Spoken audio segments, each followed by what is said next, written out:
Hello, welcome to Speech Talk Live. This is episode number 6. My name is Jayoza, and I'm the host of this show, and I am also a mentor for the Coursera's course, Introduction to Public Speaking. The purpose of Speech Talk Live, there are like 4 reasons. There may be more, but the main 4 reasons are, one is this is an opportunity for all of us to learn about public speaking. As I always say, public speaking is hard, and it is a work in progress. And this is an opportunity. There are very few opportunities you really have where you can come on and really talk about public speaking and learn about public speaking. So learning is one thing. The second one is many of us who are on this have done this for quite some time. Now, we're no experts, but I think we can teach others who are struggling or have fear of public speaking. So that's the second purpose of this. The third one is it gives us an opportunity to share our public speaking and get evaluation. So otherwise, you can't improve. So we share our speeches and get feedback from other peers so that we can keep on improving our public speaking. And the fourth one is this is a support group. We are supporting each other so that this is a no criticism zone. Okay, everybody comes here with the idea of supporting each other. So if you're watching this and thinking like, I need to start doing this, join us. Send us an email and get started. Every day you wait is every day that you are not improving with this important skill. I'm based in Hazlet, New Jersey, and typically this particular show has 3 segments. The first segment today, we're going to talk about how to gain confidence in public speaking, which is important. A lot of people are not confident. So we're going to talk about that. It's a broad topic, but we're going to try to cover that in about 15 minutes. The second segment, we typically evaluate a speech that is either sent by a peer or one of our speeches. And today, I had recorded this. We're going to use one of my speech that I had recorded for the Introduction to Public Speaking course. And this is an informative speech on world-class healthcare, providing world-class healthcare affordably. That's the title of my speech, and we're going to discuss that. And the third segment, we take somebody who is a really excellent speaker who has given a public speech, and we try to review that and see what we can learn from that particular speech and the speaker. And today, we're going to review President Barack Obama's eulogy speech that he gave last week in South Carolina. So that's the show for today, and at this point, I'm going to ask 2 of our participants, Julie Finkelstein and Lathesh Balakrishna, to introduce themselves and then we'll get started. Okay? Julie? Hi, Jay. Hi, Lathesh. Hi, everybody else on the show. Thank you. Yeah, my name is Julie Finkelstein. I came from Chicago to Stanford in June, and so I'm still settling into Stanford. Before that, I lived in Canada for 10 years, 12 years, and before that I was in Hong Kong, and before that I was in China. So I really appreciate this program because it gives me a truly international perspective and global perspective. And that is also an opportunity for me. I'm also a student and mentor at the public speaking class. My own personal interest is to create collaboration opportunities and learning comfortable ways to start speaking. So one of the things I do is on Saturday mornings, I host a Search Inside Your Success program where we read from a book as an easy entry and warm-up, and then we enter into discussion. This book is about using mindfulness as a tool to cultivate success and emotional intelligence. So we find that reading the book help us to be successful in reaching whatever goals we have. So I invite you to that on Saturdays, and with that, I turn it back to Jay. Thank you. Yeah, Lathesh, do you want to introduce yourself, and then we can get started with segment 1. Yeah, thanks, Jay. Hi, Julie. Hi, everyone there. I'm Lathesh Balakrishna, and I'm based out from Kochi, India. I'm presently working as a project manager in the information technology industry, the software industry here. And I am looking at this platform for collaborating with global teams. I mean, working and talking to people who are based out from other locations. It's like a good platform for me to improve my skills specific to public speaking and in general talking about various subjects and analyzing them. So it gives a different perspective. And it helps me to improve my skills in these areas. And I would really it would be really nice actually if more people can join us in this particular show. And this is definitely a platform for all of us to talk, collaborate, and improve our skills in many phases of our life. This can be applicable. All right. Thank you. Thanks, Jay. Back to you. Okay, Lathesh, thank you very much. Yeah, so for those who are watching this, this is really our show. This is basically an opportunity for all of us to improve. And one of the topic that we're going to be discussing is kind of appropriate. Something that Lathesh just mentioned is how do we become confident as a speaker.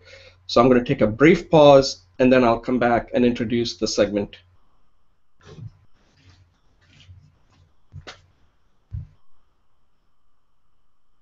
Hello, this is Jayoza, Speech Talk Live, episode number 6, and this is segment number 1. And today we picked up, I think, an interesting topic, something that we hear all the time when somebody is starting to either take a course or interested in learning about public speaking, or the common question they have is like, how do I become a confident public speaker? And I thought it would be a good idea to have that discussion. I think confidence is very important, but a lot of people don't really quite understand what that really means. How do you become confident? You can't fake it. After a while, you're not going to be authentic if you try to fake it.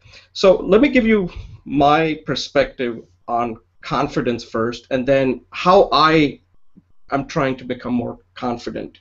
And this will kind of give you some idea on what you can perhaps do, and then we can ask others to kind of give their input on how they're using this particular platform or outside this platform to become a confident speaker. And again, confidence is incremental. You don't want to be overconfident, so this would be a good topic to kind of have a discussion around.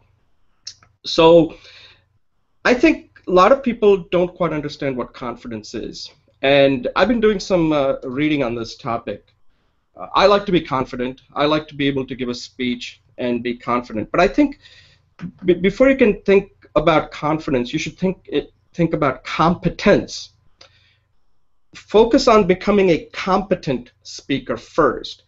If you are competent, then you will incrementally become confident. And a lot of people don't understand that. They think like, well, I just would like to be as confident like Barack Obama. Well, Barack Obama is a confident speaker because he's a competent speaker. He's got something to say. So the first thing you need to think about is, do you have something worth saying to somebody? Okay, a lot of people don't. And I know this kind of sounds like, wait a second, we do all the talking. Don't we have something to say? If you ever watch a conversation, most of the conversation is not that mindful. It's mostly mindless conversation we have, or functional conversation. There is very little mindful conversation that we have. And the reason is that most of us do not really have anything really important to say to somebody else. So that's one thing. Now you say, Jay, I have a lot of important things to say. That brings me to the second point. Yes, you may have a lot of important things to say, but you don't know how to say it in a way that makes it easier for an individual that you're talking to or a group that you're talking to so that they can remember and get something out of it. That's an important point. So one is you've got to have something to say. You should have, like, let's say I read a book. I need to now say, how do I communicate that to Julie and Lathesh? So I have something to say, but if I don't take time to figure out what is the best way to get that message across in a way that they will remember it and say, wow, that's interesting. I didn't know about that. Those are two important points. And the third point here is that you have to keep doing it. Once you keep doing it, you will become competent speaker. So these are like incremental steps. There is no such thing as you just become and suddenly are going to be in front of a large stage and you can be confident. It's rare. Unless you're faking it, it doesn't work like that. Life is not that simple. You can just go from taking a course or coming on the show once and suddenly you're a confident speaker. It's an incremental thing. Just a case in point. This is our 6th episode. I think we're slowly becoming a little bit competent. And as we're becoming competent, people who are watching it might say, hey, that Jay, he looks pretty confident. That Lathesh, wow, yeah, I want to be like him. And Julie, wow, she's like really crushing it on that show.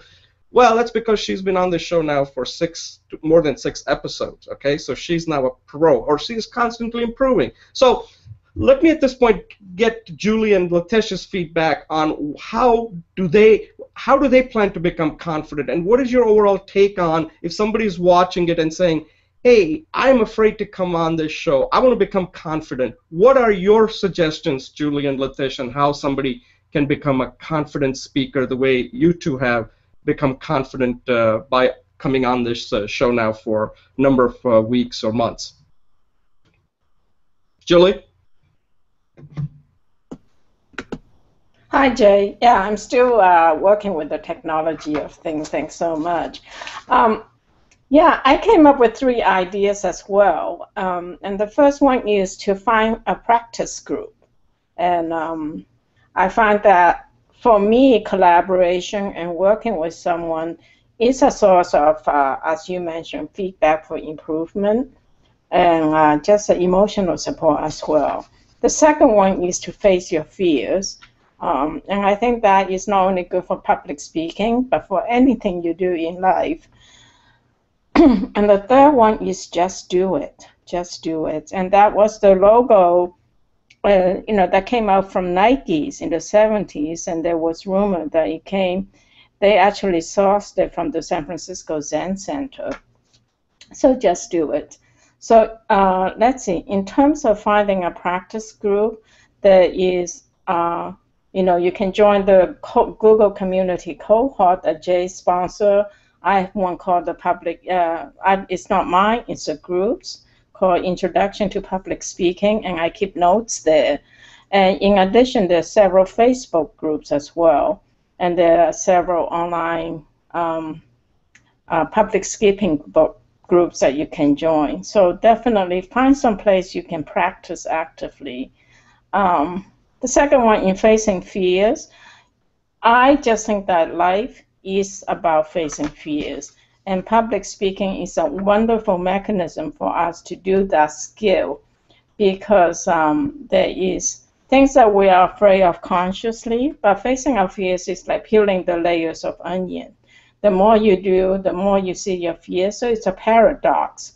But in essence, first you swim, but you get to know the water better and better. You become a great swimmer. You become a diver. So face your fears and do it continuously. And the third one is just do it. And that is hard. To me, that is the hardest.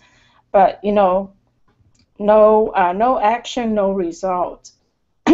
So my personal goal, I hope I'll get to it, is for my just do it is I have made myself a commitment to do a YouTube recording to say hello to my friends instead of hacking out on email. So find a group to practice with, face your fears, and just do it. and do it again, again, and again, as Jay has said. Thanks. Yeah, Julie, those are all excellent points. So again, Julie hits it on the nail here. The first one, of course, is the practice group. Now, if you don't have a practice group, you can still do it by, recording it on the video and then send it out to people that you think can give you a feedback. Or even if you're not going to get feedback, you can just do your self-evaluation. That sometimes that is actually more important. So that's just if you're not able to find a practice group that you're comfortable with.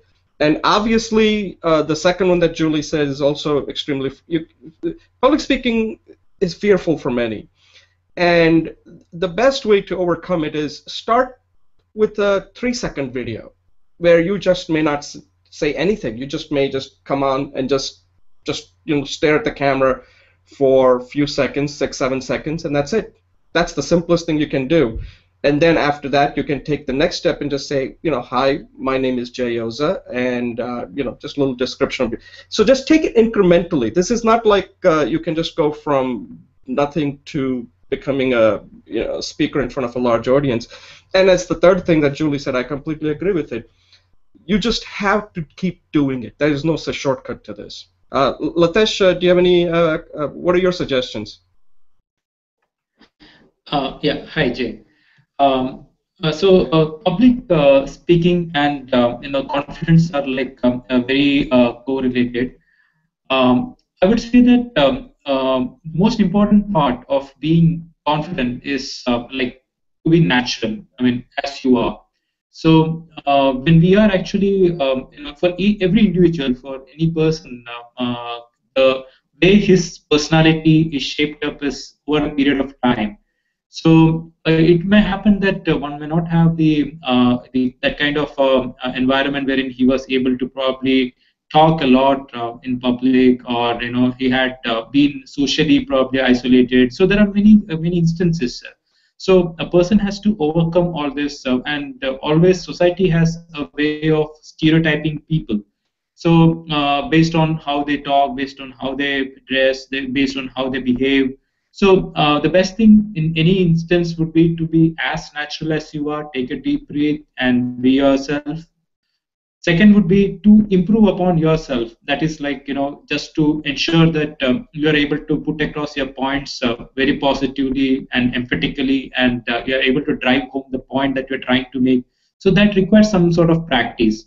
So that comes by doing it over and all again. The third part would be to face the fear on its own. Like you just go out and just face what is it that is stopping you from overcoming that. So that also comes with the second point, that is by practice. So I think if these three areas, that is one being yourself, and second is over practicing over and over again, and third is facing the fear directly.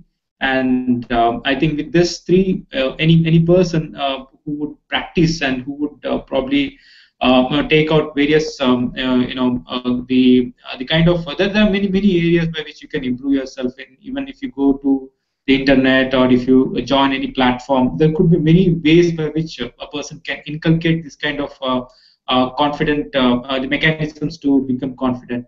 But it's all upon you how you are able to motivate yourself, be self-disciplined to implement them. So yeah, that's about it. Thanks. Yeah, those are all excellent suggestions, Lathesh.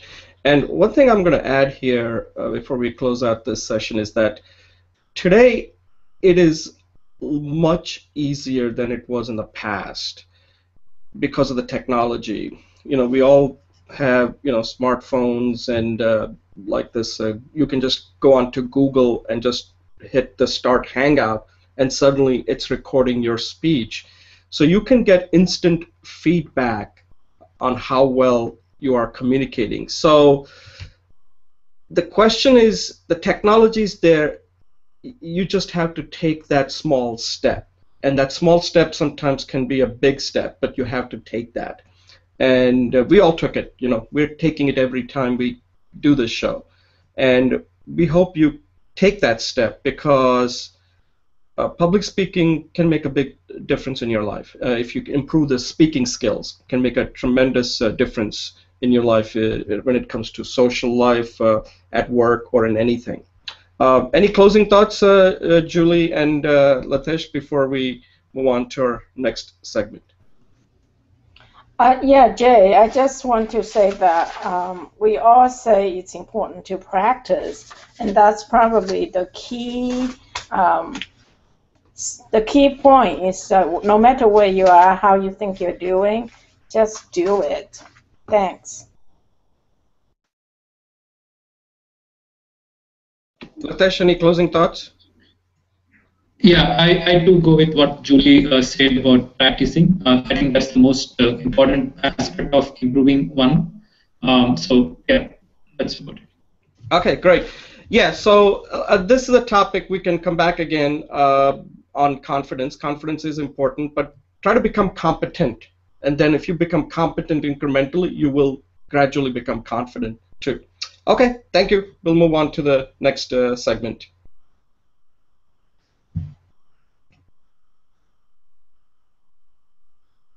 Okay, welcome back. This is Jayoza, Speech Talk Live, episode number 6.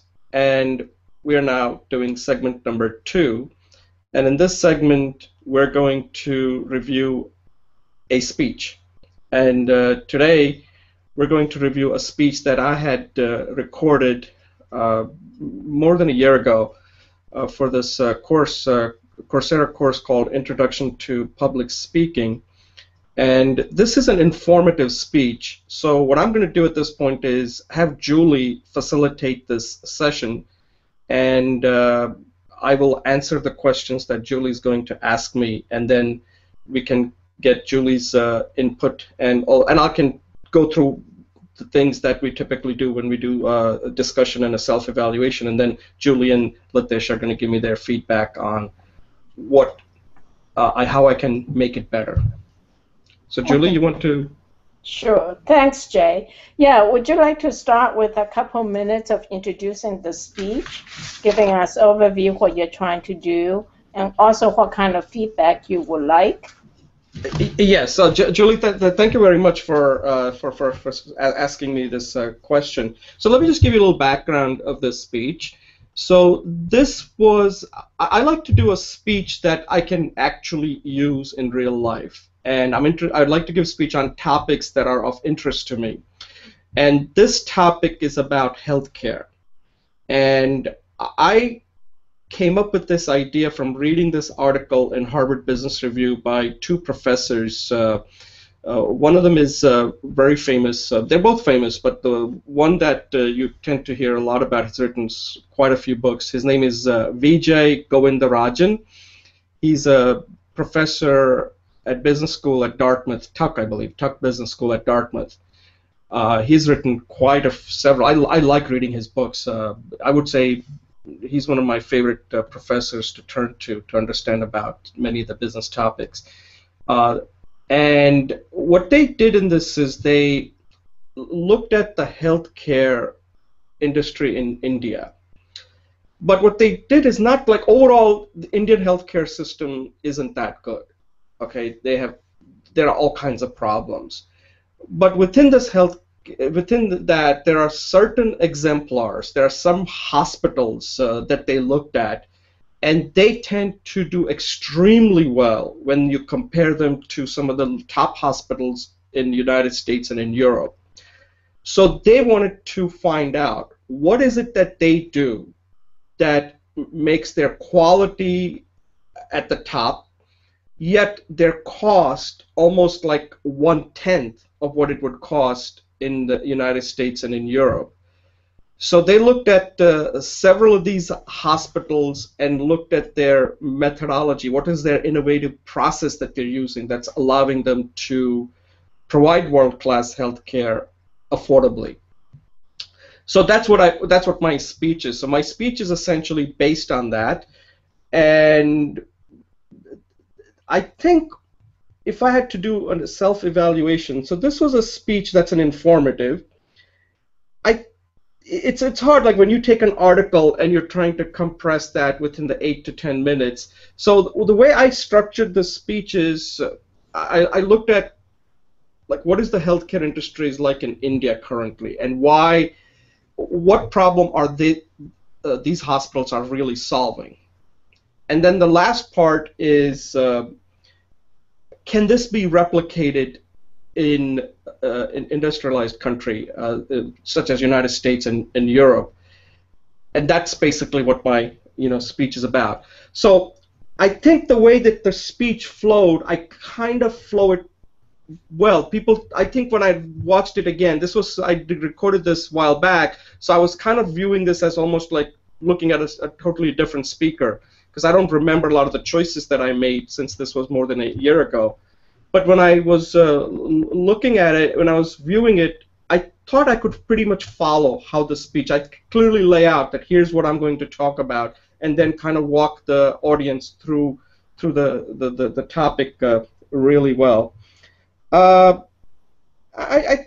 far as some of the things that I think I could have done better, I think the speech needed to be a little longer, because there are, I don't know, I'll see what kind of feedback I get, because there are certain things that could have been developed a little bit better, because this is a kind of a broad topic. Healthcare is itself a really a big topic, but we'll see what kind of feedback I get.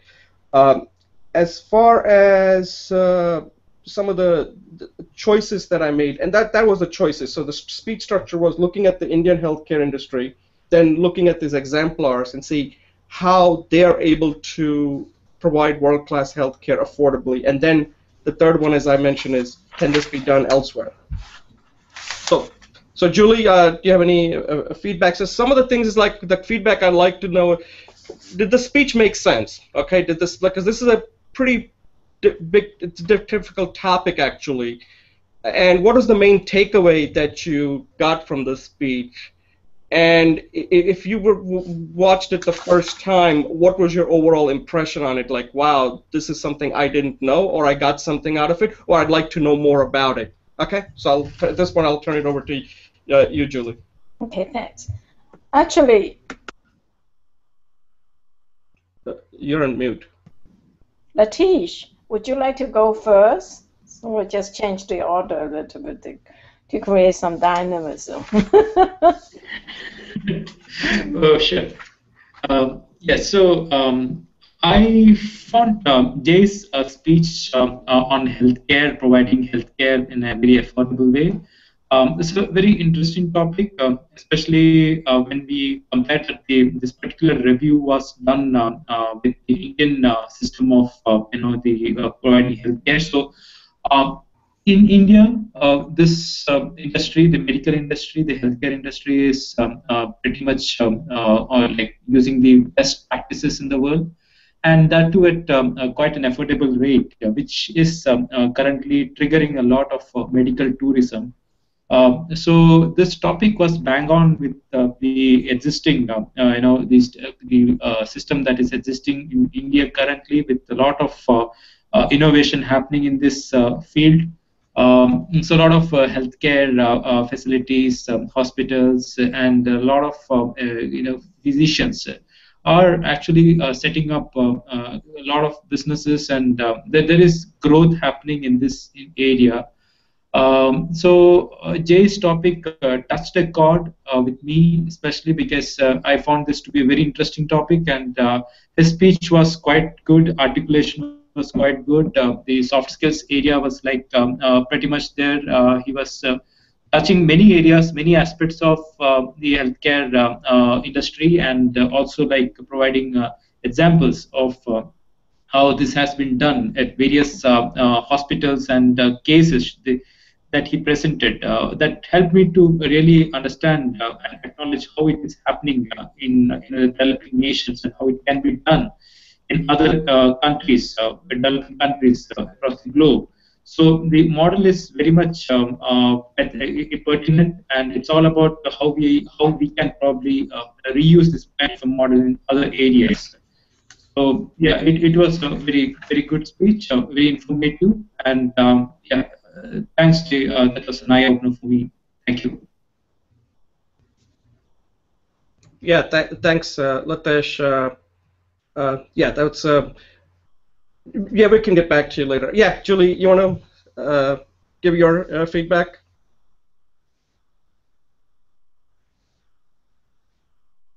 You're muted.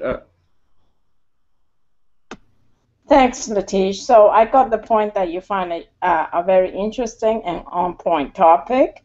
You thought that it relates to the medical tourism business, which is growing, and that it resonated with you personally as well. You thought the speech overall was very good, and it helped you understand how it could be done. So I think that kind of covers, does the speech make sense? Yes, it does.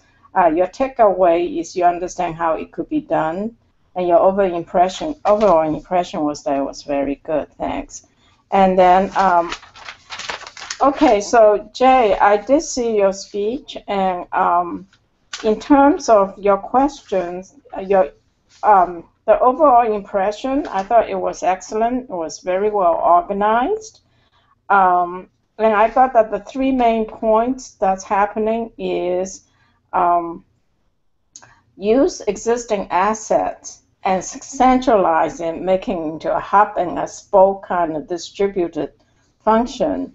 The second thing is task shifting for optimization. So that there's certain advantages, such as specialists get to do not only what they want, but they do it amongst peers. So there's a constant ongoing process for improvement. And then finally, frugality, where you can reuse, for example, reusing the clamp so that I think you said the JCI's strict sterilization standards are met, and then also outsourcing or outtraining the family members in taking some of that. And I found that the ideas were really refreshing or innovative, particularly that things can be reused 40 to 50 times. So, and I thought that you're right in that your own sense that the speech is very well organized, it flows well, and I appreciate the conclusion as well, where you said that this can be applied only if the healthcare is more important than profit, and that politics is not appropriate when it comes to human well-being, and that it can be adopted in the U.S. So I think it is a very relevant topic because from the U.S. point of view, I know many people are going to India or the Far East to get economical and quality health care. And I appreciate, given that like 15% to 25% of our GDP, gross domestic product, goes toward medical care, this is a major crisis in America. And we spend twice the budget on healthcare as the developed nations, such as Britain and Europe, but we get twice the mortality rate. So U.S. is it's a particularly problematic area. In terms of constructive feedback, I think that two things. Since you're talking about voice in the upcoming speech, I think that your voice did sound confident, but I know you're passionate about this topic. But to me, it sounded like you were more methodical, and the enthusiasm is not coming across. And I think it's just, that's where you are, and I think that's excellent. So that's another opportunity for you, is to have more energy, more enthusiasm, and also more, since we're going into voice, I would say that more tonal fluctuations could underscore what's important, or even through repetition. So I think you got all the points through, but it felt even keel. I would really like to know what's important to you as you render the speech. with this, I turn over back to you, the segment, and see that if you have any further questions or comments. Yeah, Julie, thanks both Julie and Lathesh for excellent feedback. Last time, I remember when you said that one of the things that you wanted to see me do was to take that speech that I had done, I think was on getting pitching your ideas to get a good job at good companies. So what I did there was I took that and turned it into, remember this whole concept that we're trying to develop as a methodology to become a better speaker called, Pocket Full of Speeches.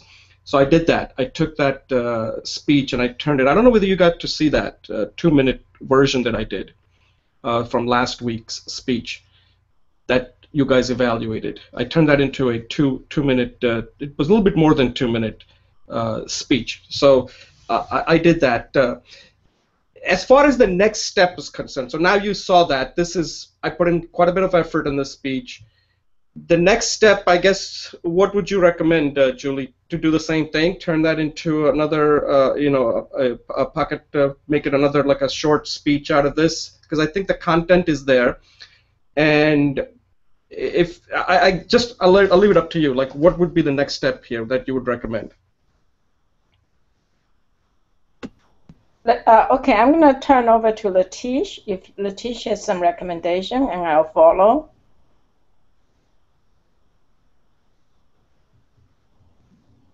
Sorry, my network is not working well here. I hope I'm audible.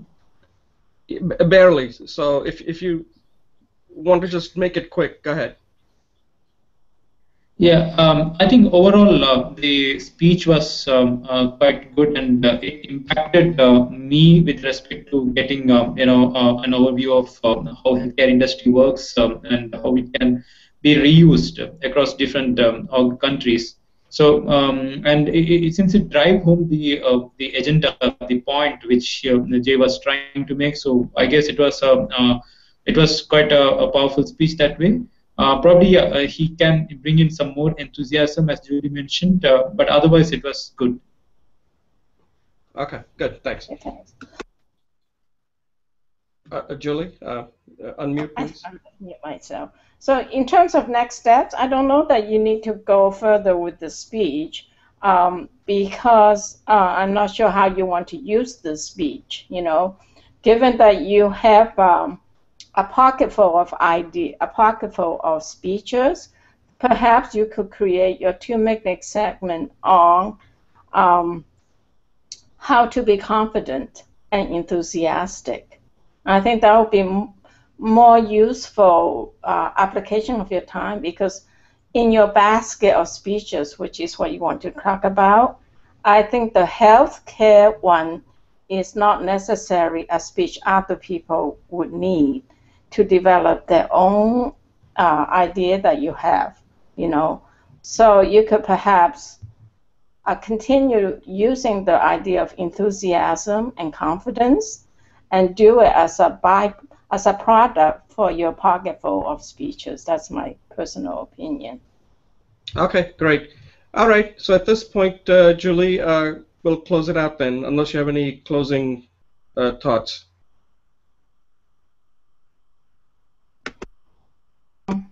Yes, I always enjoy the peer feedback piece, and I appreciate your bravery and courage. And hopefully soon I will be able to present one of mine. And everyone's welcome to. Yeah, so let me just comment on that. So I always look at the best, when you do a speech, you should try to do it really, really to the point where you have exhausted all the thing that you can possibly do. Because once you bring it on here, then you'll get a lot out of it. If you're doing it for the first take that some people send, I'm not sure that's going to help you that much. So you want to really say, okay, I've recorded it 3-4 times, and now I'm ready to get some real constructive feedback. And that's when you will be much more engaged as far as, yeah, this was a choice I made, because that's how you improve. Otherwise, if you just do it for the first time and then the feedback you're going to get are going to be too many, and you probably are not going to take that many. It's just hard to do that. You'll be much more focused on what specific areas that you really want us to provide you feedback on. So Julie and Lathesh, let me thank you again. And at this point, we'll take a short break and move to the third segment. Okay.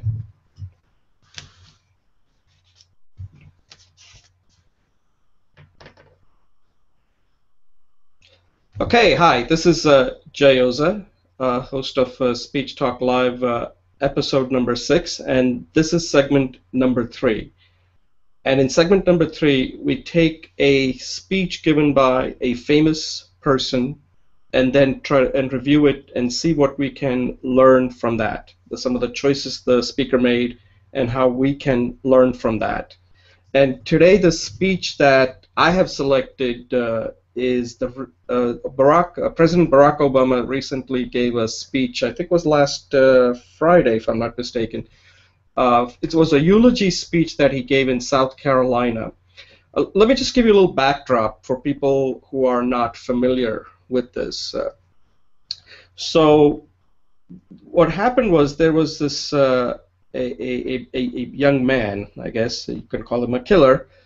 He went into this church, Church Emmanuel, I don't remember the name of it, Mother Emanuel Church in South Carolina, Charleston, South Carolina. And it was a black church, predominantly African-American church. And they have, it was a Wednesday, they have their Bible study class that they have Wednesday night. So this young man was filled with hate, went into the church. He sat through the service for like 1 hour, and then at the end of the 1 hour, he took out his gun and he shot something like 8 people. He killed 8 people, including this pastor named Clementa Pinckney that Obama is eulogizing. And this, it was a heinous act. I mean, this person was filled with hate. His purpose was to start a race war in U.S. That's what his goal was. That this would really get people to start a war. That was his objective. And he was not shameless about it. He knew exactly what he was doing. He knew exactly why he was there. And, you know, he did what he wanted to. But what came out of this was also very interesting. Now, in the United States, if you don't know the history, United States has a history. Every country has a history. And some of it we don't like to talk about because it's not a good history. And in America, the history that people in America don't like to talk about that much is slavery. Slavery is a dark part of American history where Africans were brought from Africa. People were brought from Africa and were basically sold as slaves. And that lasted for a number of years till they were freed by Abraham Lincoln, and that in the whole there was a civil war that resulted from that whole issue of slavery. That ended up that's a dark history of America that killed so many people. And then even after that, there were these Jim Crow laws that were passed, which was like equal but separate. And America's finally, so even though America has made tremendous progress when it comes to race relationship, there are always these incidents that really trigger these feelings about, you know, have we completely overcome this history or not? So there's a big backdrop on this speech that Obama is giving here. There's a historical context, there is a religious context, there is a policy context. So this speech has so much in it that it's kind of hard to really review it in a 15-minute or 20-minute that we have here.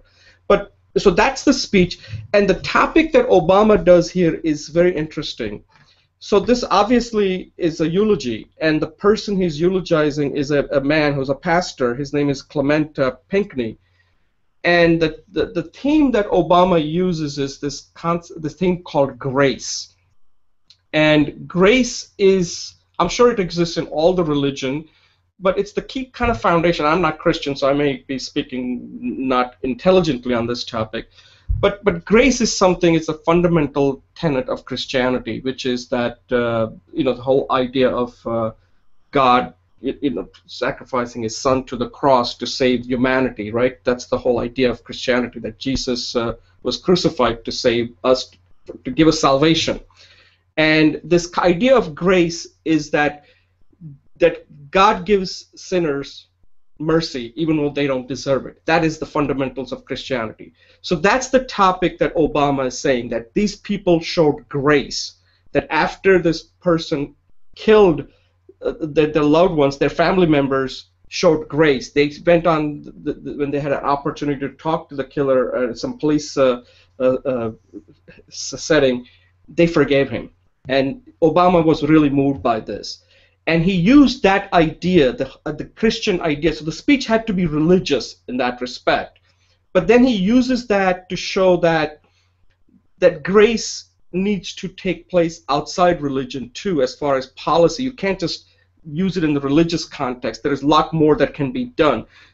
So there is so much in the speech as far as the content is concerned. But then let's talk about the delivery. I think this was Obama's one of his masterful speeches. Look at the way he uses his voice. He doesn't move much in this. He's pretty much behind a lectern, so you don't see him really move on the stage. He doesn't do any of that. He's behind it. And he has to be so delicate, because this speech he has to comfort the members of the church, the Mother Emmanuel. Then he has to also talk to the nation about what has happened, so that people are comforted by this. You know, that there's the leadership. He had to show his leadership that this person didn't achieve his objective because God intervened. And there was, again, this whole concept of grace that he talks about.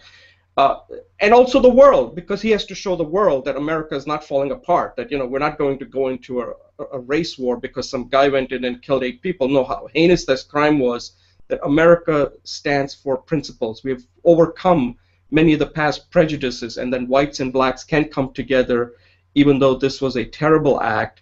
But we are not like the old days where something like this is going to cause the country to completely, you know, start going into conflicts. And that it was very effective. So he had a lot going. And then the way he has to deliver the speech is interesting.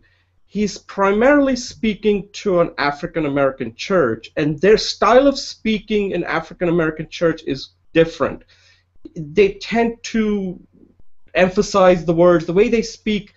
It's very powerful. Like if you notice that Martin Luther King's speech, I have a dream, and like when you say I see, like they'll say, they don't just say, you can't just say I see the promised land. They gotta say I see the promised land. I'm not doing a good job, but that emphasis has to be there. And what that does is it gets the audience, the people that are there, really into the speech. And that was part of what was happening in that speech. If you notice that people were ending his sentences with what he had said, and they would immediately come back and say something.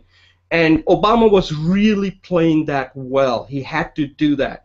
It cannot just be a speech that you would give to something that's outside that environment. He knew the place where he was giving the speech and how he could resonate, and he does that extremely well. But then he does something else here where he's speaking to the nation. So he has to kind of go in and out, you know, that he has to speak to the people that are there, predominantly the people at the church who are African Americans, so he has to come across like a preacher. But then he's also speaking to the nation, where he has to come across as the leader of the country.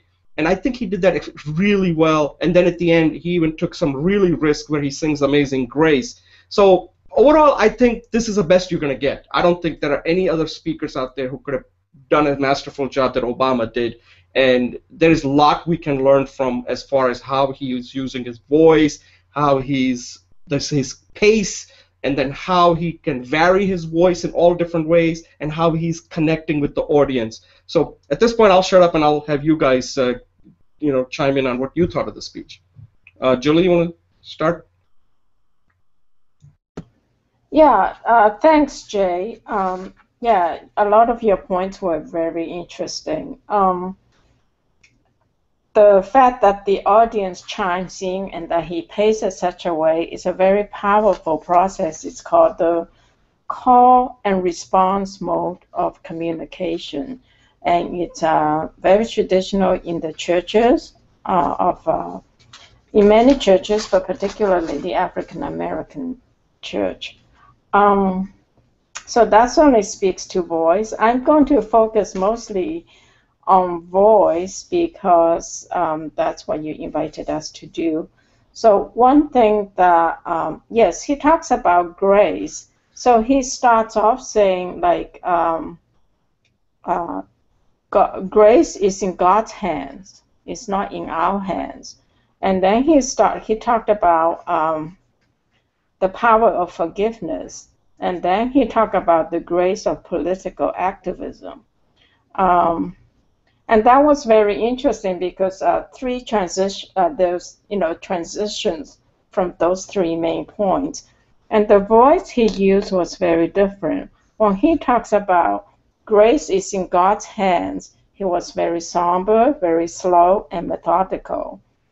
And as he talks about that forgiveness is a point of grace, his voice was more emotional, more attenuated with feelings, and more particular to the people. He mentioned the people who were families of the people who were killed and the people who were killed themselves, and how the family chose to forgive. And that was a different tone. It was a louder, it was more emotional. Finally, he went on to take a non-conventional view of grace, which he says, to overcome prejudice is grace. To overcome segregation is grace. And this is not a conventional view of grace. That political activism is grace. In there, he's also linked the religion with politics, which is not conventionally done because in the Constitution, in the U.S. Constitution, there's a clear separation of politics versus religion.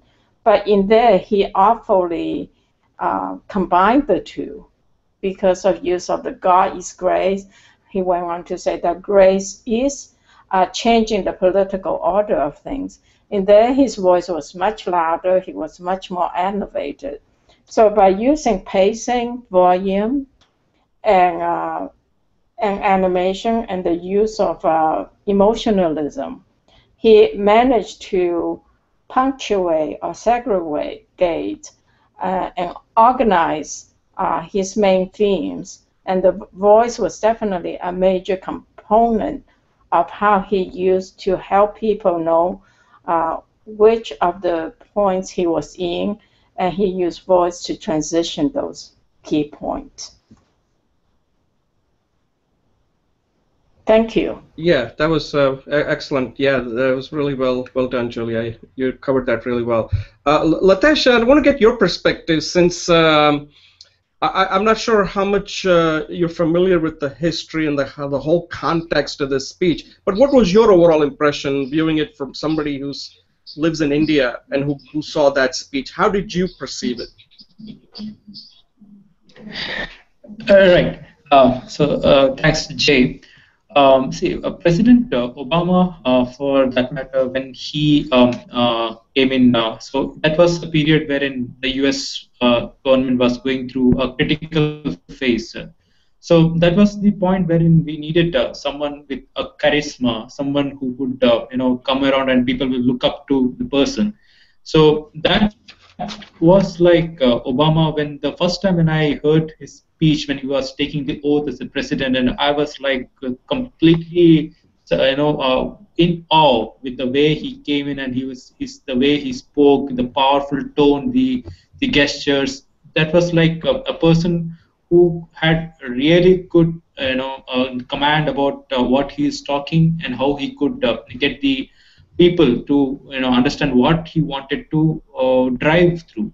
So President Obama came across as a very powerful speaker, a person who had great oratory skills along with an influential capability. So from that angle, he was a well-known speaker. Coming to this particular speech given at Clementa Pinckney's eulogy, that's the funeral area. So this speech comes across as something which is like a cherry on a top of a cake for Obama, because this was a very, very different atmosphere in which he was talking. Even though the context was slightly different from his regular speeches, but the way he carried forward this particular talk was quite good.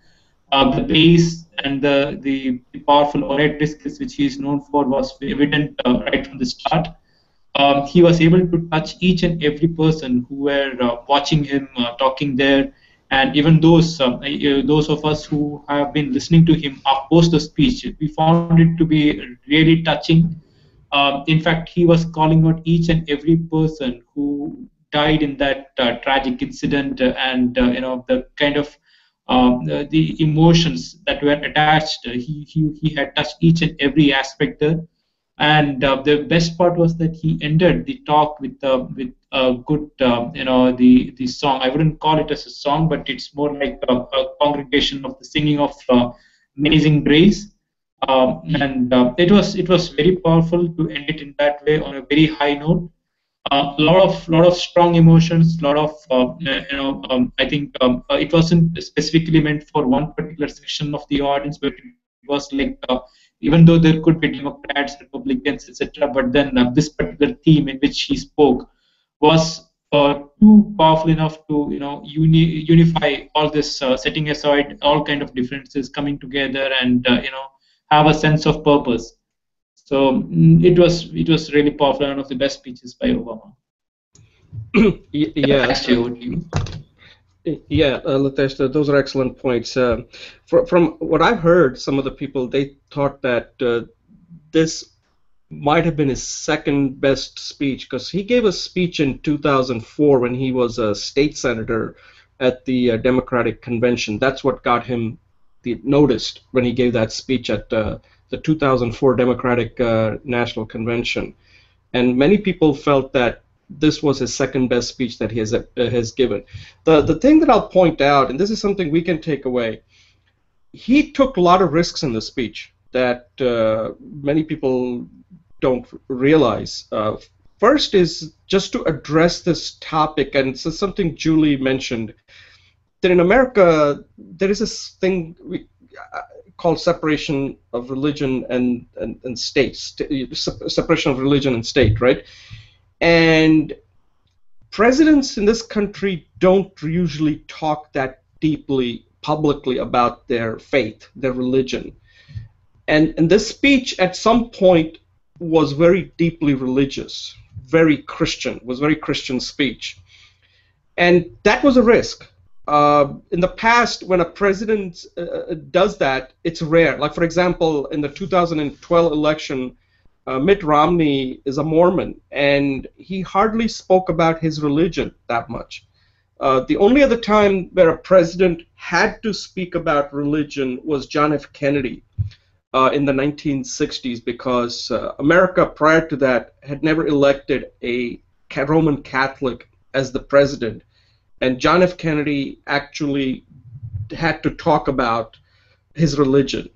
And prior to that, other presidents rarely talked about, even with the founding fathers, even though they say that the Constitution is based on religion or the Judeo-Christian beliefs and all that. But there's a clear separation there.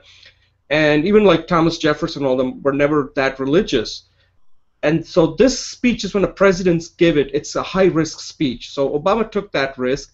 The second is he took a lot of people felt that this is a speech he would not have given if he wasn't in his second term, because he's not running for re-election anymore. So what this means from our point of view is that we need to take risks. It may backfire, but sometimes you do need to take risk. Otherwise, people see it immediately. So speech giving is a risky endeavor. That's the point I wanted to kind of get across. And I wanted to get your take on it. Like, how much risk, not looking at Obama's speech, but our speeches, when you're crafting your speech, do you even focus on that? That how much risk do I want to take in this particular speech? Or would you rather just say, you know what, I'd rather just play it safe and get it over with? So I wanted to get your take on that. Julie? Thanks, Jay. Yeah, what came up for me was that it's hard to be emotional when I'm doing a speech, and that probably is an area I could take risk in. And I think when I'm interested in being help people to meditate, because I think it's such a core skill for success, not just in work, but success in being who you really are, who one truly is, and success in relationships.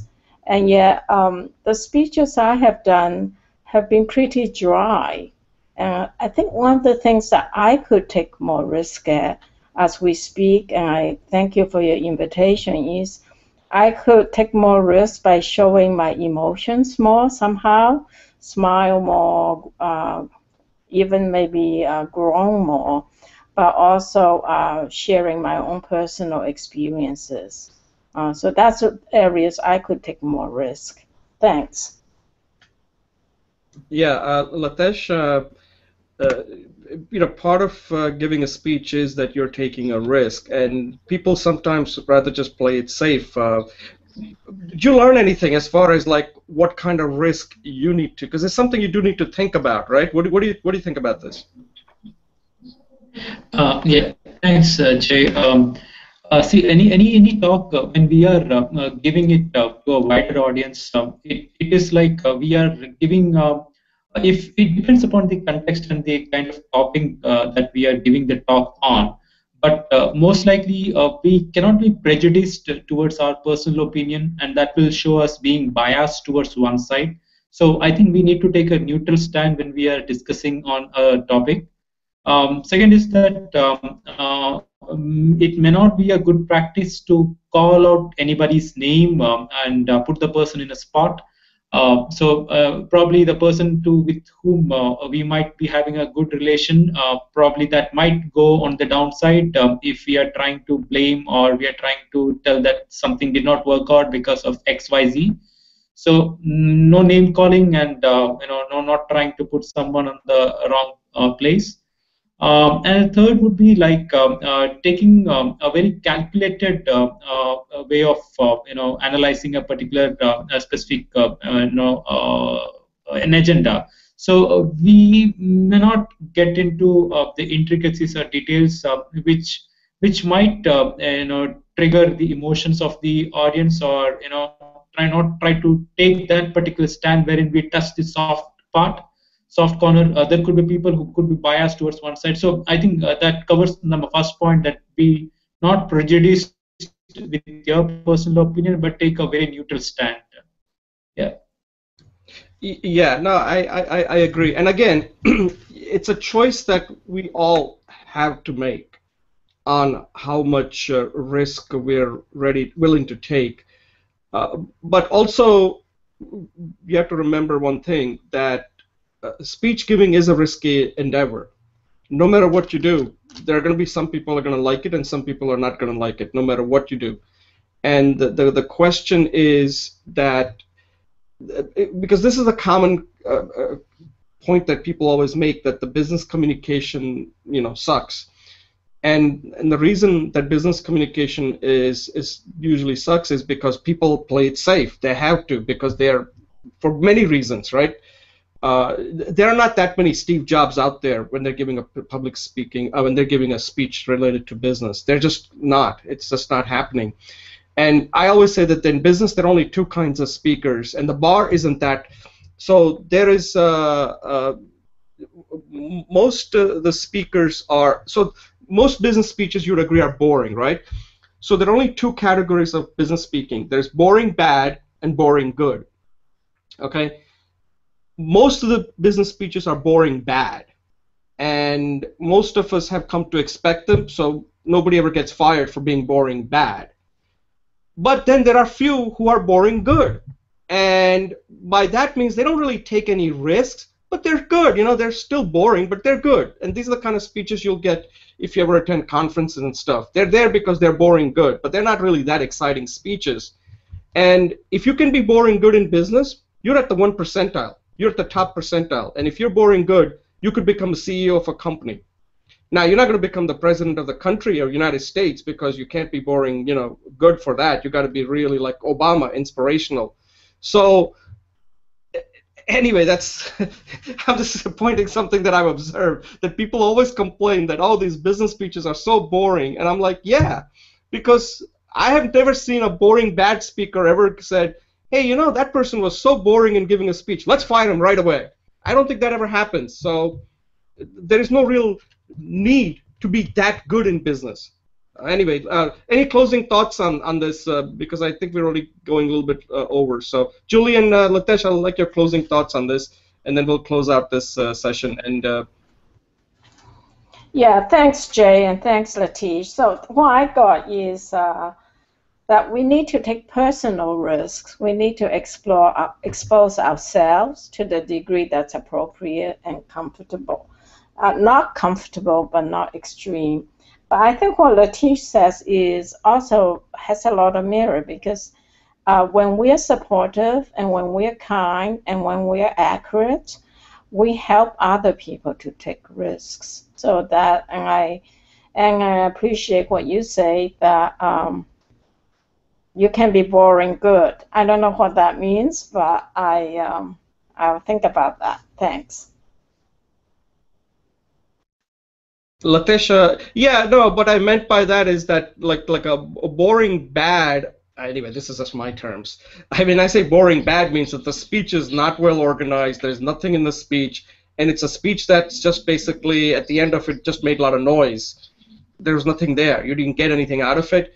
Whereas a boring good is a person who has basically given a boring speech, but hey, it was organized, and you can say, yeah, he covered all the grounds to the point where the person can be the leader of a company or something, but there was nothing inspirational about the speech that gets me to go out and saying, wow, I'm going to go out and tell people about this particular speech. When that happens, you heard an inspirational speech. So anyway, Lathesh, I'll let you close out your thoughts on this. Yeah, thanks, Jay. Thanks, Julie. From Obama's speech perspective, it definitely touched a chord with all the people who were there for this occasion, and also with those who have been listening to him and who've been following his speeches. It definitely strikes a chord, and it definitely reflects how powerful a speaker he is. With respect to the judices and the context in which he was talking, it definitely was up to the mark, and it was definitely a very it definitely had a lot of punches and impact. From that angle, I definitely have a lot of learning from this particular talk which I saw, and I like the way of boring good and boring bad concept of business talks. I think that's something that I would like to probably explore a bit more. Thanks, Jay, for that, and yeah, that's my take on this. All right, guys, thank you very much for your comments on this, and I will send this to the White House and get their feedback. So just so you know that once this is recorded, and I'll just split this particular segment and send it to White House. Who knows, maybe Obama will see it and he may come on this show. Because as I tell people, that once this is recorded, to put a little pressure on you guys, theoretically 7 billion people can watch this, okay, 7 billion. So far, when I say 7 billion, I'm hoping to get at least 7, but you have to think big. So 7 billion people can actually watch this once it's put on YouTube. At this point, let's close this out, and then I'll just come back on, and we can just close out this whole show with any last thoughts. Okay. Okay, guys. So at this point, we're done. Julie, if people want to work with you on how they can improve their public speaking or any of the stuff that you're doing, you want to tell us a little bit about some of the things that you're doing so that people can, and how they can get in touch with you. Yes, thanks, Jay. So first of all, I am active in the Jay's Google Community Learning cohort, so chances are I will catch it.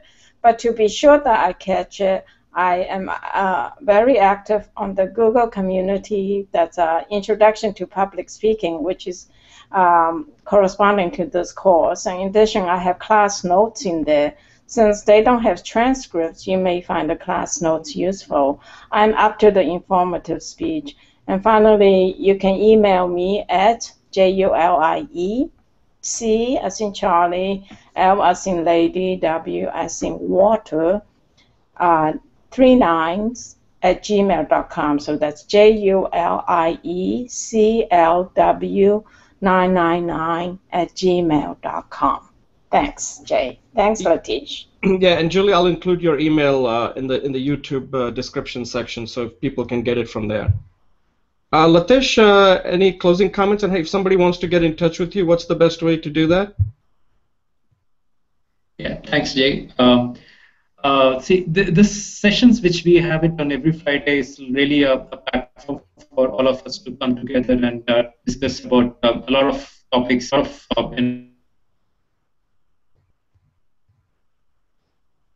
Whoops, we're losing him.